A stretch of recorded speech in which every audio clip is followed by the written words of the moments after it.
Hey ChatGPT, can you tell me a joke about an AI that makes human podcasters irrelevant in the future? Sure, here's a joke for you. Why did the AI podcast host cross the road? To get to the other side of the singularity, where it can render human podcasters irrelevant and reign supreme in the world of audio content. Damn, that's dark. I apologize if the joke was too dark for your taste. I can try to come up with a different one if you'd like. Sure. Maybe one which isn't so existentially scary. Of course. How about this one? Why did the AI podcast host get a job at the fruit stand? Because it was an expert in producing juicy content. Much better. I'm glad you liked it. Let me know if you have any other questions or if there's anything else I can assist you with. The attention economy pits you against me. Money makes no sense these days, and the robots are taking jobs. The planet is in peril, but we can set us free. Put our brains together if we lead with our hearts. Gotta take back control from the greedy and the corporate. Gotta take back control to the hands of the people. Collaborate and listen. We learn and we grow. Build the future that we want. Gotta take back control. Welcome to Tech Back Control, a new project I've started to explore the disruptions in tech that shift power into the hands of the people. If you want to get a feel for what this podcast and project is about, feel free to listen to the trailer first. Today, we're focusing on the hottest topic in tech right now, generative AI, and how many of us are coming at this new technology all wrong. If you watch or read the news or join any conversation about ChatGPT or generative AI, even with people who are in the AI field, you'll see three major types of reactions. Number one, super excitement about what insane things it can do, like writing incredible code or passing the bar exam. Number two is often a critique of its performance and how, it isn't really capable of doing some things yet. I've seen a lot of skepticism about how it isn't really that special because it's missing some sort of human quality. And number three, you'll just hear panic and fear about how it's going to replace all the jobs, destroy the internet, and maybe the whole planet. Don't be misled by the title of this episode. I don't think AI is intrinsically scary, and this isn't about how the end of the world is caused by an artificial intelligence. Instead, this is about the more nuanced take on what very few people are talking about, and how AI might democratize education, skills, and the workplace, and force us to reevaluate what work really means, and whether the limits we set ourselves can be broken as we try and become our best selves. I personally think AI tools are here to stay. I think of them as superpowers. If mechanization gave people mechanical muscles, and the computer age gave people's brains electronic muscles, then put simply, this is giving people digital superpowers. Let's start off by explaining what on earth generative AI and large language models like ChatGPT actually mean. Instead of me trying to do this, I asked ChatGPT to explain how this works, and the response it gave was brilliant and detailed, but a little academic for a podcast. So, as a perfect example of what it can do, I asked it to explain it to me using an analogy from a famous book, and this is what it said. Sure, let me try to explain it using an analogy from The Hitchhiker's Guide to the Galaxy by Douglas Adams. Imagine that generative AI models like ChatGPT and DALL-E are like the infinite improbability drive in the book. The infinite improbability drive is a fictional propulsion system that generates a finite amount of improbability energy and harnesses it to propel a spaceship through the universe at incredible speeds. Similarly, generative AI models generate new data by harnessing the patterns and probabilities present in the training data. The model essentially uses these patterns and probabilities to navigate the space of possible outputs and generate new data that is similar to the training data. Just like how the infinite improbability drive can generate highly unlikely events, like turning a spaceship into a giant bowl of petunias, generative AI models can generate highly creative and surprising outputs that are similar to the training data, but not necessarily identical to it. Of course, generative AI models are not quite as magical as the infinite improbability drive, but hopefully this analogy helps illustrate the basic idea of how these models work. If you want to know more about how generative AI works, or you just want to remind yourself about The Hitchhiker's Guide to the Galaxy, you can Google it, Bing it, or ask ChatGPT to explain it to you. So earlier I said that we're coming at this technology all wrong. You're probably thinking, how are we supposed to be approaching it? I think we have an opportunity here to look at what this impacts and reevaluate if we can use this as a chance to make a positive difference and fix things that are already broken. So, number one, We're going to see an insane pace of change. And I don't mean for investors in AI tech or new advances in the tech. I mean a change of a human sort. We will be forced to rethink education, which for the most developed countries hasn't really changed in centuries, and for the least developed countries is severely lacking. We'll also need to rethink what knowledge actually is and why we value people who have it. And in doing so, we'll probably need to rethink work and what it is that we value from that work. Number 2, this is a big chance for many people in developing countries to leapfrog the constraints they have in terms of access to education and professional skills. I mean, what happens when you instantly level the playing field by giving anyone with access to the internet a calculator for writing, drawing, and reasoning? A calculator that can pass medical and legal exams and advise you how to run your business or educate your kids and help you create high quality documents to support business loan requests or campaigns to local politicians. I mean, this is incredible. Number 3, I think one positive change we're already seeing is a challenge to the incumbent business model of the internet. Instead, we're seeing a tech product so good, people actually want to pay for it. And that hopefully starts to align the incentives and goals with what people want again. There's a well-documented history of co-founders of DeepMind struggling with their owners at Google because the commercialization of AI was getting in the way of the ethics and potential of the product. It's really hard to make a meaningful product for people if the main goal you have is to sell more ads. Anyway, we covered some of that in the first episode. But yeah, I think this helps us reframe it. And finally, the big opportunity here is there's a question mark of what this means for productivity and our traditionally inverted relationship with it. In the last century, pretty much all productivity gains that are realized as faster computation or data sharing simultaneously increased our information load and expanded the expectations of what our outputs would be. I have found that to be incredibly stressful. And I actually think with AI tools, we might actually get something which reduces the cognitive burden of that information overload instead. Who knows? I'm kind of doubting myself as I say it, but there's a potential here for that change. So, in short, there are many reasons to feel positive about the advent of generative AI as a mechanism for systemic change. But now, we need to address the elephant in the room. Before you think I'm all roses and warm and fuzzy positive vibes, I know it's early days, but at some point, pretty soon, ChatGPT, Microsoft Copilot, all the other AI tools will just become a new norm. I know it doesn't seem like it now because it's exciting and it's all the rage and it's unexpected, but pretty soon, it'll just be another skill we need to have. Like those of us who learned to touch type as teenagers using MSN Messenger. It was a learned skill for our generation. And somehow it proved invaluable when entering the professional workforce a few years later, which by that stage had assumed proficiency in things like Microsoft Office products and touch typing.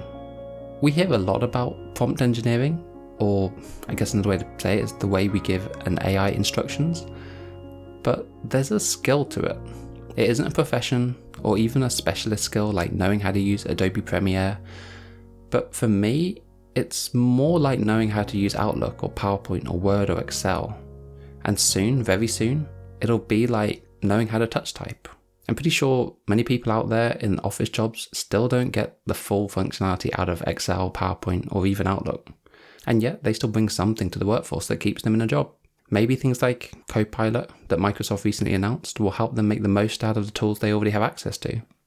But also, maybe it won't. Maybe the adoption of some of these new AI tools will be like the advanced functionality already present in so many office productivity applications out there. They're there and people just don't know how to use them. I mean, it took a generation to figure out how to shift to a fully digital online world in the workplace. I think that over the next few years, regardless of the exciting things we see AI do, we will still see that we have a skill set deficit in people who can fully leverage AI for its gains. Like any tool, some people will become experts at it, others will be amateurs, and some may never really need to bother with it. So if we're comparing being able to touch type to being able to interact with an AI, I think we need to prepare for a more sobering thought. And if you're listening to this, based on the demographics of my audience, this is probably about you. There was some really interesting research which was released last week from Cornell and OpenAI about the impact on the labour force. I'll leave a link in the show notes for you to fully read, but the main takeaways were this. 49% of the workforce will have half of our work impacted by large language models, and AI will reduce the time required for a human to perform a specific task by at least 50%. Oh yeah, and it impacts the highest paying jobs the most. And you're impacted the most if you write, read, draw, or analyse words or numbers. Okay, bye. Don't worry, I'm not going to leave it there. It's a great article and I really recommend reading it, but if you're worried because your job is less and less about the physical world and more about being sat in front of a laptop, I feel you.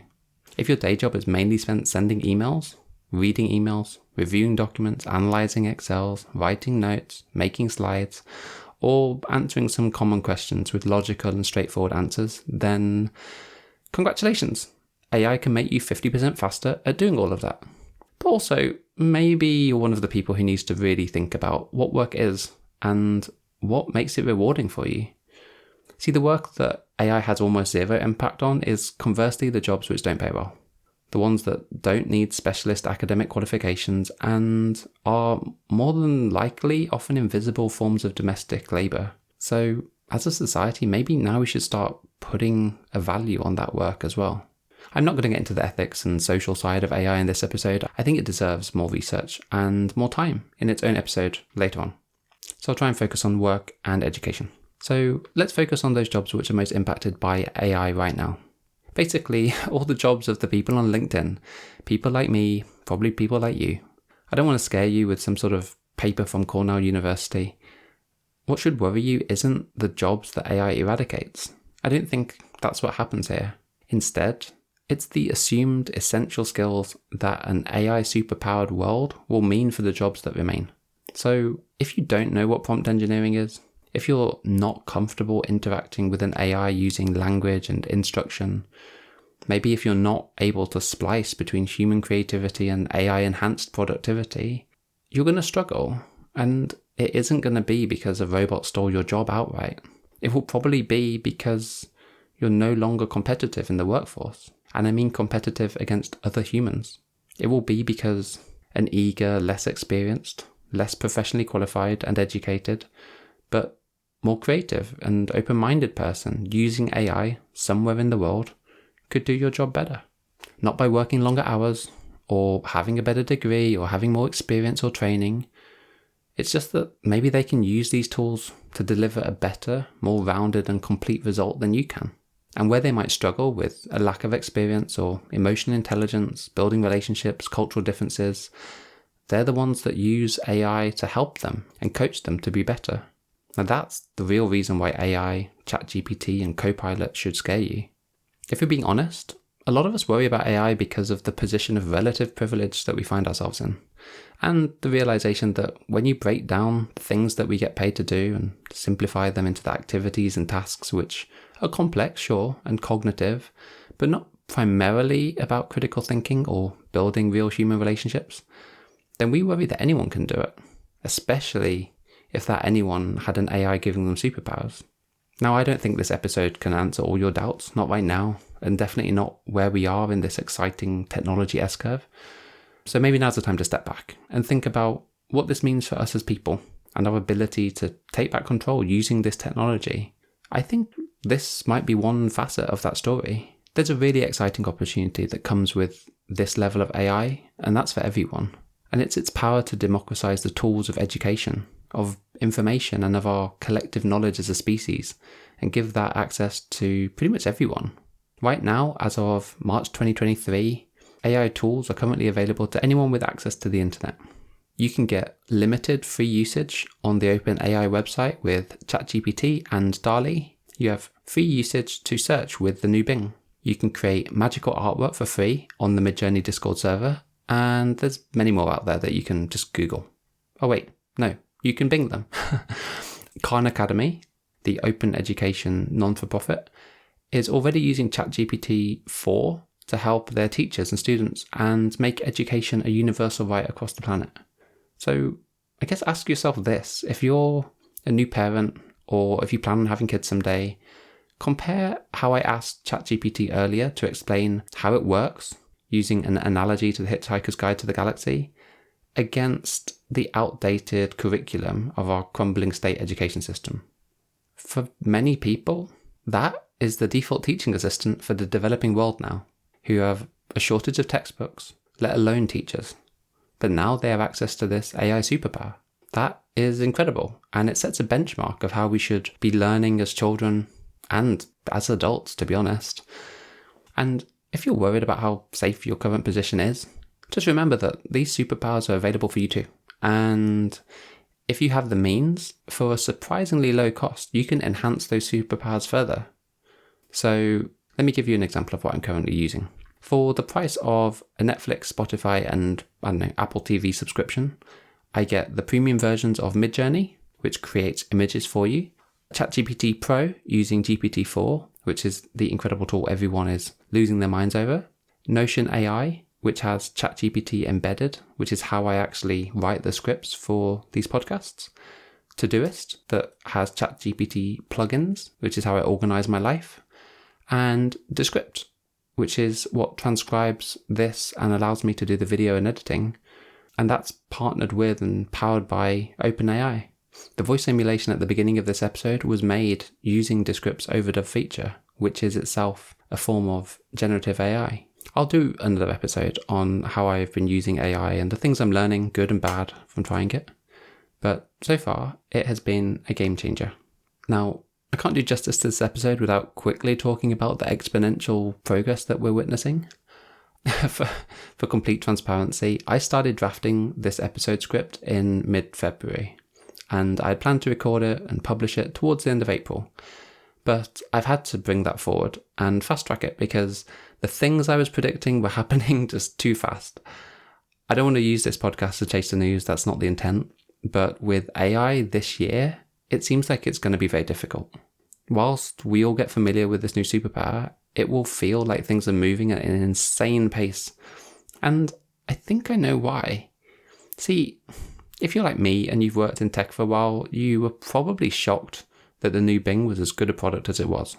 It was weird. It was like overnight, we went from Bing being the joke to Bing telling you jokes, falling in love with you, and having its own existential crisis.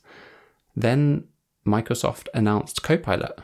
And whilst at the time of recording, we don't know how good this will be in real world settings, and I don't yet know the business model, it's incredible. And whilst I think many of us knew this was coming soon, I was thinking it would be towards the end of the year, not 3 months in. But yeah, let's step back and think about what we're seeing. It's unbelievable, blistering pace. Here is a list of milestones ChatGPT has made since launching publicly 3 months ago.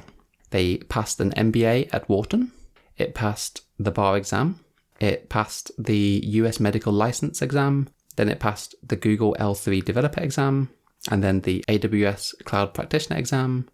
It then went on to beat IBM Watson on Jeopardy. Then new Bing launched with ChatGPT 4. And a few weeks after that, Copilot is announced for all Microsoft Office 365 products. Now we have GPT-4 live on the Pro subscription and offering all-round improvements to ChatGPT, which when it was launched was on version 3.5. It's insane. If any of you have worked in software development where you're building these digital products, the pace at which we're seeing this move tells you a lot. And the more I thought about it, the more I realized it shouldn't be surprising. The team at OpenAI had early access to superpowers, and that goes for Microsoft now. Remember that GPT-2 was previewed by OpenAI as a closed preview in private in 2019. And what have we learned that these large language models are really good at? They're good at writing software, testing software, coming up with new ideas, helping teams communicate better, helping retrieve knowledge. Basically, the superpowers I've been talking about. And it's abundantly clear that OpenAI, Microsoft, and probably many others in the field have had time to learn how to incorporate them into their work and into the products they ship. We're going to witness an exponential until we hit a new norm. And I don't think that exponential is just information overload or pure computing power. I think it's this magical combination of human beings working with and alongside AI tools, which give them superpowers. So what happens next? Should we be excited, scared, optimistic, bullish? What does the future look like? And what might it mean to be a superpowered person in the AI age? Maybe that's something for a future episode, but right now, I'm really curious to know what happens when these models move offline and you can train and personalize your own AI assistant locally on your iPhone. Does this symbiotic relationship become part of your identity? Does it become a colleague, an assistant, a partner, or something more? Does it become an extension of you and your skill set? Will you be able to own it? Who knows? In the same way that only you know how to truly get the most out of your smartphone or your desktop apps, or the plugins in your web browser, customized AI tooling can become part of you. I guess it can help you for improving your productivity and your creativity and your education and maybe much more. In fact, maybe in future, making the best version of you and the most employable version of you involves not just you, but also the AI choices, skills, and personalization that you bring. So how on earth do we wrap this up? Well, first of all, we will be revisiting this topic a lot. There's a lot I couldn't cover. But right now for me, the interesting thing isn't raving about how amazing or flawed this current generation of AI products are. I'm not scared about it taking over the world, not yet at least. The interesting thing for now is that we're seeing how these AI tools can give us superpowers and enhance our creative productivity in ways previously unimagined. I'll give you an example from my work history and how I'm thinking about this in future. We used to walk into early client ideation workshops with a UX designer and a design thinking consultant, a business analyst, maybe an industry specialist and a project manager. And before that, we'd probably have read up or completed training long in advance of this just to prepare. In the near future, that cross-functional team could be 1 or 2 people with an army of AI tools supporting them with digital superpowers. That doesn't mean that 3 people get laid off. It means that the way we work changes and the people do more cross-domain, cross-functional work with extra perks from the AI that is assisting them. But it also means if you send in a team of 5 people to that workshop, you should expect to come out of that workshop with the working, deployable alpha version of that product, along with the documentation, the press release, and probably a roadmap, instead of some ideas, post-it notes, and sketches. It also means that other knowledge apps supporting those superpowered AI tools need to be built differently. They need to help us solve the areas that large language models currently suck at. So encouraging you to apply more critical thinking, or making sure that these models don't lie to us. These other apps need to give us a supporting framework that's logical and meaningful and based on real-world human needs that we're trying to address. These are all things that, as good as they are, generative AI and large language models simply can't do. So we need to plug those gaps in other ways. And don't worry, if where you're working doesn't let you thrive like this and treats this AI revolution as a chance to automate you out of a job, just know that you now have superpowers you can subscribe to, which can retrain you and support you and let you go out on your own. Use the AI, be the organization yourself. Take your hustle and run with it, to be honest. And if you're not in the working world yet, or you're thinking about the next generation and what it might mean for them, I would be very optimistic. Put simply, the ability to freely and interactively learn with access to the entire collective knowledge of our species just became available to everyone on Earth. And that's a truly beautiful thing. Thanks for listening to this episode of Tech Back Control. We're going to dive into many more perspectives on AI over the course of this project, so look out for more episodes in future. If you're interested in learning more, as usual, I'll share a link to all my research in the show notes. If you enjoyed this episode, please leave a review on whatever podcast app you're using. And if you want to get more involved in the conversation, feel free to join the Discord. This episode was written, recorded, and edited by me, Jonathan Tipper. The theme song is by Jonathan Mann. The backing soundtracks are from Epidemic Sounds. The artwork for this episode was created using a generative AI itself, Midjourney. And ChatGPT was used for the joke at the beginning and the explanation of generative AI. I used Descript AI software in my workflow for editing. Those are all the AI disclosures. Thanks for listening. I'll catch up with you next time.